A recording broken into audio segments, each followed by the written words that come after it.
Hello বন্ধুরা, তোমরা সবাই কেমন আছো? আশা করি তোমরা সবাই খুব ভালো আছো আর আমরাও ভালো আছি। তো চলে এসেছি একটা নতুন ভিডিও নিয়ে। তো আজকে হচ্ছে বুধবার আর এই দেখো আমি একটা ডিম রান্না করছি। এটা বুধবারের ভিডিও। তো ডিম রান্না কিভাবে করি আমরা সেটাই তোমাদের সাথে চলো আজকে শেয়ার করি। তো এই দেখো ডিম আর আলু আমি সিদ্ধ বসিয়ে দিয়েছি। আর তার জন্য ডিমে আমরা কি কি মশলা দিয়ে দেখে নেব। এই দেখো রসুন, আদা আর পেঁয়াজও দিই আমরা। এই দেখো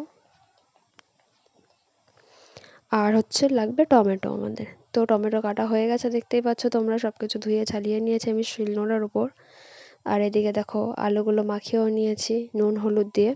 আলুগুলো আমি ভাজবো। কড়াই গরম হতে থাক, তো ততক্ষণে আমি ওইগুলো বেটে নিই, বুঝেছো? তো দেখো কড়াই গরম হয়ে গেছে আর আমি তেলও দিয়ে দিলাম। তেলটা গরম হয়ে গেলে নুন হলুদ মাখানো যে আলুগুলো সেগুলো আমি দিয়ে দেবো আস্তে আস্তে। তো দেখো সব আলুগুলোই আমি দিয়ে দিয়েছি। এক এক করে সব আলুগুলো দিয়ে দিচ্ছি সাইড দিয়ে।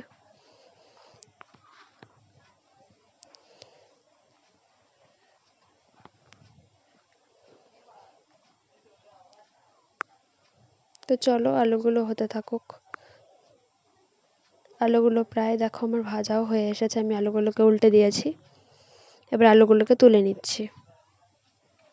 এক এক করে আলুগুলো তুলে নিয়ে তারপরে আমি ডিমটাকেও ভেজে নেব। তো এই দেখো আমি আলুগুলোকে তুলে নিচ্ছি আস্তে আস্তে করে। যেহেতু গরম আর একদিকে ক্যামেরা ধরা একদিকে এগুলো করা এক হাতে তো সম্ভব নয়, তাই একটু কষ্টও হচ্ছিল। যাই হোক দেখো এবার আমি ডিমগুলোকে দিয়ে দেবো। ওই দেখো ডিম নিয়ে দিয়ে দিচ্ছি। ডিমটাকেও আমি নুন হলুদ মাখিয়ে রেখেছিলাম। তো এবার আস্তে আস্তে এক এক করে ডিমগুলো দিয়ে দিয়েছি ভাজার জন্য। দেখো এবার ডিমগুলোকে আস্তে আস্তে ভেজে নিতে হবে।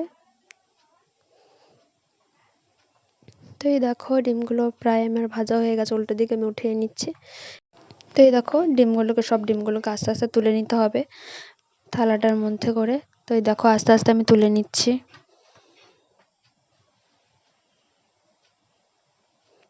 এই দেখো একদিকে আলু একদিকে ডিম। তারপরে এই দেখো আমার মশলাটা বাটা হয়ে গেছে। তো সেই মশলাটা আমি কড়াইয়ের মধ্যে দিয়ে দিচ্ছি। আগে লঙ্কাটা দিয়ে দিলাম। এবার আদা পেঁয়াজ রসুন সব একসাথে দিয়ে দেবো। দিয়ে মশলাটাকে ভালো করে কষাতে হবে। তো এই দেখো দিয়ে দিলাম সব কড়াইয়ের মধ্যে। ওই যে কড়াইতে আমি ডিম আর আলুটা ভেজেছিলাম ওই তেলের মধ্যেই দিয়ে দিয়েছিলাম। তো দেখো ভালো করে এখন মশলাটাকে কষাতে হবে।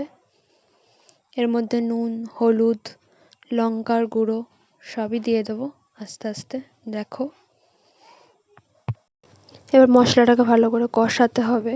ভালো করে কষিয়ে নিচ্ছি আমি যাতে কড়াইতে না লেগে যায় মশলাটা। দেখো বারবার নাড়তে হবে খুন্তি দিয়ে। আর যত ভালো মশলা কষবে আর রান্নায় তত বেশি ভালো টেস্টও হবে।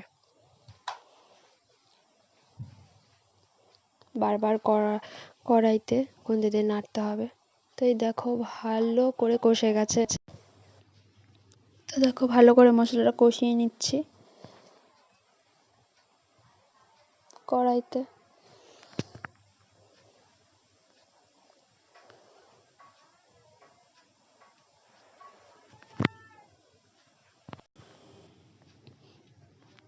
টমেটোটা পেস্ট করে রেখেছিলাম। এবার এর মধ্যে আমি একে একে টমেটো পেস্টটাও দিয়ে দেবো। ওই দেখো টমেটো পেস্টটাও দিয়ে দিলাম।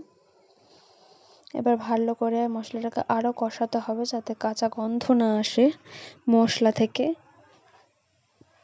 যে একটা কাঁচা গন্ধ আসে সেটা যাতে না আসে তার জন্য ভালো করে কষাতে হবে মশলাটা।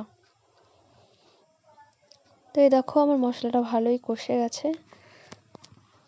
এবার আস্তে আস্তে আমি এর মধ্যে সব কিছুই দিয়ে দেবো।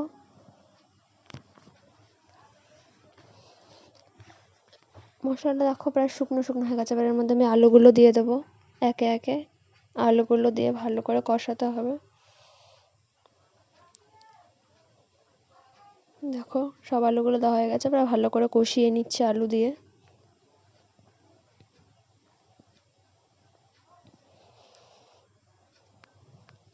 দেখো আলু দিয়ে আমার ভালো করে কষানো আছে। এবার আমি আস্তে আস্তে ডিমগুলো সব দিয়ে দেবো।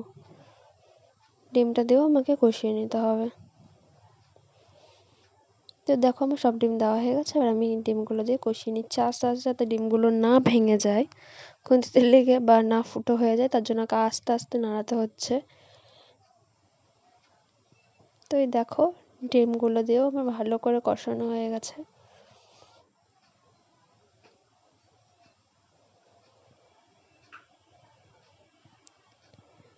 এবার এর মধ্যে জল দিয়ে দেবো, যেহেতু কষানো হয়ে গেছে, যাতে কড়াইতে লেগে না যায়, মশলাটা পুড়ে না যায়, তার জন্য এর মধ্যে জল দিয়ে দেবো।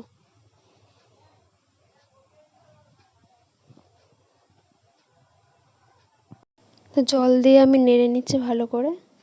তো এই দেখো নাড়িয়ে তারপরে আবার যখন ফুটে উঠবে তারপরে আমি গরম মশলা দিয়ে নামিয়ে নেবো, ততক্ষণ এটা ফুটতে থাকুক। এই দেখো ডিমের ঝোল আমার ফুটে গেছে। এবার এর মধ্যে গরম মশলাটাও দিয়ে দেবো।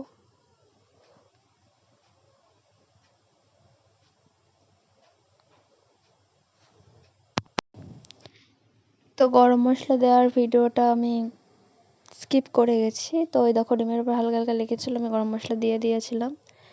তো হয়ে গেছে আমার ডিমের ঝোল রান্না। এবার আমি প্লেটে বেড়েও নিয়েছি ভাত আর ডিমের ঝোল। তো দেখো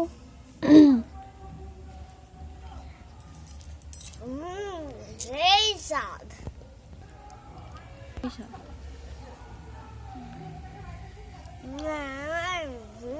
সেই স্বাদ।